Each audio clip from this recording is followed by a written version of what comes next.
Good evening, all of you. Today we are going to teach demonstrative pronoun. तो आज हम लोग क्या पढ़ने जा रहे हैं? ओके, तो demonstrative pronoun किसे कहते हैं? It is very easy topic. If you want to learn, you have to watch this video beginning to ending.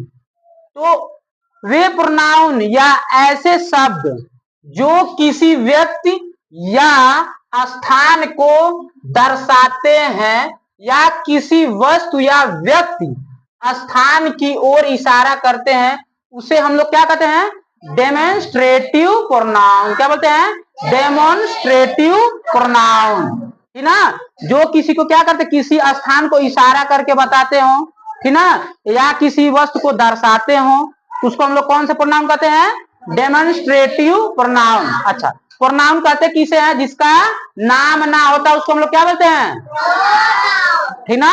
Noun जिसका नाम है और जिसका नाम नहीं उसको क्या बोलते हैं? प्रोनाउन। किसी को कोई दिक्कत? ठीक है, आगे चलते हैं। डेमोन्स्ट्रेटिव प्रोनाउन में क्या क्या होता है? दिस, दैट, दिस, दोस को सम्मिलित किया गया है, ठीक ना। चार को सम्मिलित किया गया, किसको किसको? दिस, दैट, दिस, दोस, ठीक है। अब चलो आइए बताते हैं। तो यहां देखो, ये दोनों है सिंगुलर। क्या है?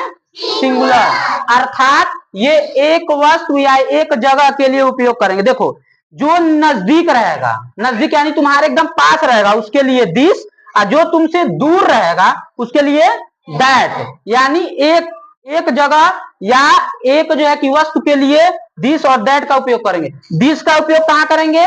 नजदीक के लिए, और दैट का उपयोग, फिर एक बार इशारा में बोलो, दिस का उपयोग कहां करेंगे? दैट का उपयोग, अच्छा, वो भी एक चीज के लिए, ठीक ना, समझ में आ गया।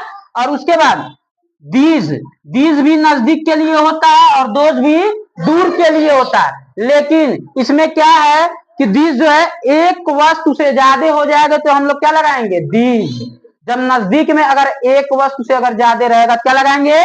दीज। और जब दूर में एक वस्तु से ज्यादा रहेगा तो क्या लगाएंगे? दोज। सबको समझ में आ गया? यानी नजदीक के लिए ये है क्या बोलते हैं? नजदीक के लिए दिस, दूर के लिए दैट। ये दोनों सिंगुलर हैं, ये दोनों प्लूरल हैं। समझ में आया? यानी ये जो है कि दूर के लिए, ये जो है नजदीक के लिए मतलब एक से ज्यादा के लिए है, और ये दूर के लिए एक से ज्यादा के लिए। सबको समझ में आ गया? किसी को इससे कोई दिक्कत? ठीक है, तो एक तरफ हम इसको इरेज कर दें।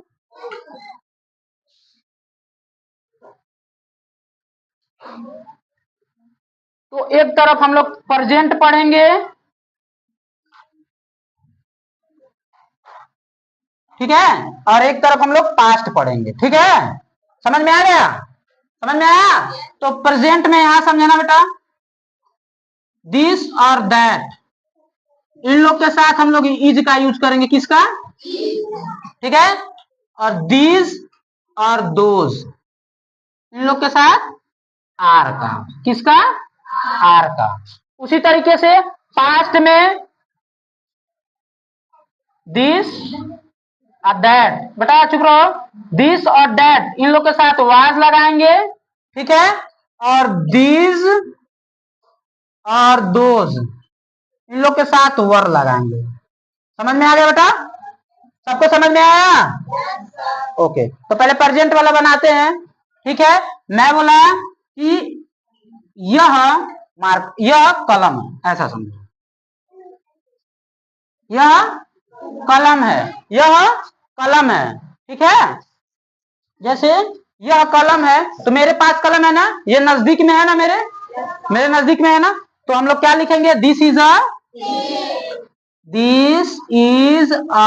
पेन, ठीक है ना।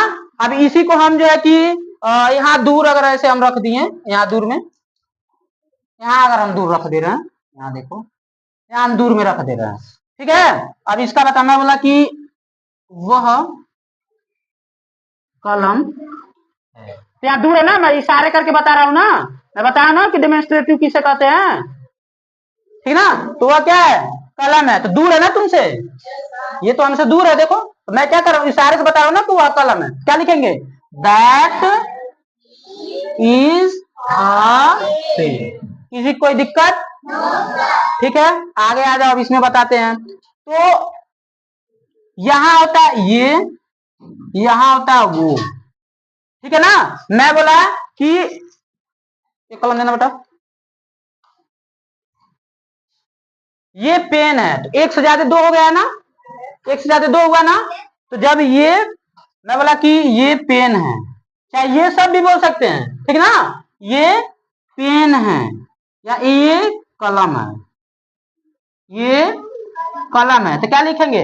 दीज आर पेन, ठीक ना, पेन्स कर सकते हैं, पेन भी लिखे चलेगा, ठीक है ना, समझ में आ रहा है।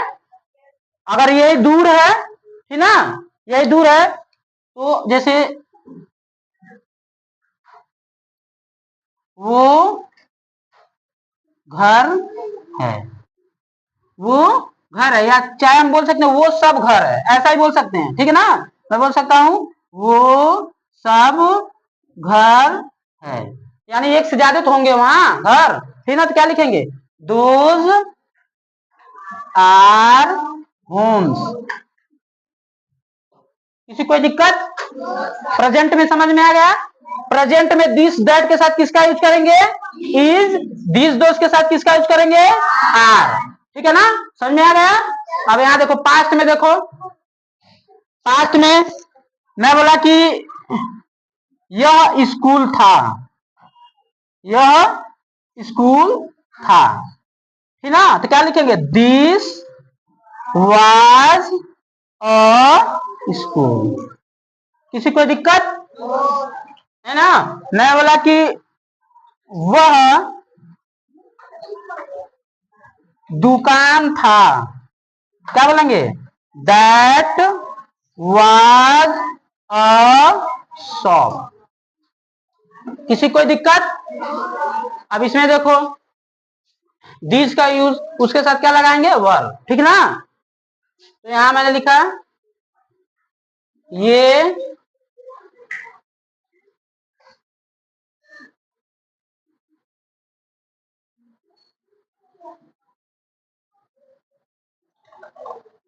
ये किताबें थी, ये किताबें थी, ठीक ना, क्या बोलेंगे?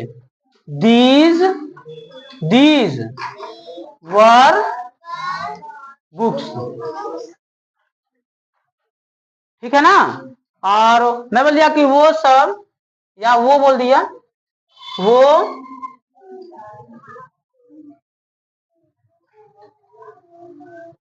वो सब या वो दोनों बोल सकते हैं, ठीक ना।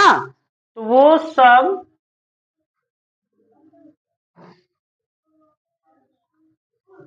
घर थे, क्या आ जाएगा?